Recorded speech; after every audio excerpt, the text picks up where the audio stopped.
नमस्कार, मी संजीवनी Kadam, Malvani food corner या YouTube channel मध्ये तुमचं स्वागत आहे। आज मी तुमका दाखवणार आहे सुक्या बोंबलाचं सार। तर चला मग सुरुवात करूया।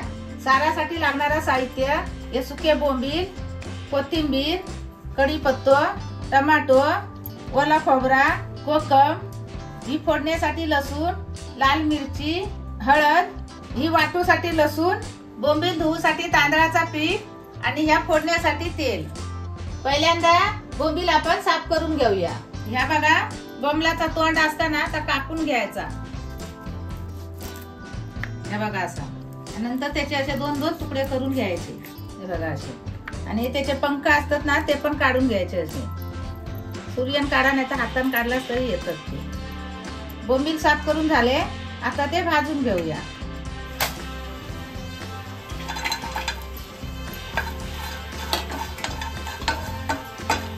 हे बघा आता भाजून झाले, जास्त नाही भाजायचे, थोडेसे होलपवून घ्यायचे आणि आता गॅस बंद करायची आणि मग आता धूप घेऊया। आता हे पीठ आहे याच्यात टाकून घ्यायचा आणि नंतर थोडासा पाणी टाकायचा।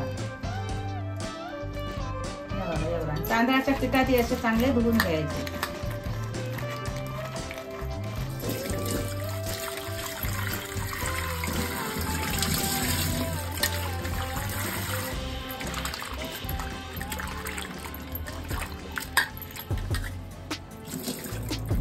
बोंबील धुवून झाले, आता आपण वाटा वाटून घेऊया।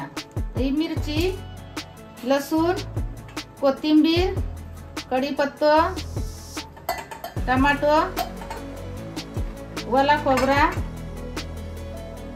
आणि हळद हे सगळं आता वाटून घेऊया। थोडासा पाणी टाकूया त्याच्यामध्ये। वाटप करून झाला, आता आपण फोडण्यात देऊया। फोडण्यासाठी लसूण, आता हे तेल टाकूया एक डवली। आता ही चांगली लाल व्हायसर भाजून घ्यायची लसूण। ही बघा आता लाल व्हायसर भाजा नेली आहे ही लसूण। आता त्याच्यात वाटप टाकूया।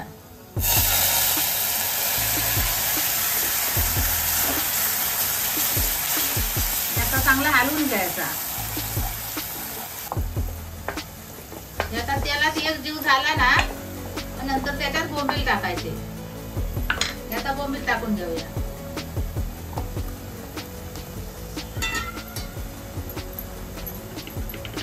ते पण असे परतून घ्यायचे।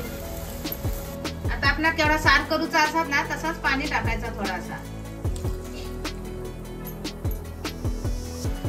आणि मग ही कोकम मोरूसून टाकायचा। या चवी पुरता मीठ।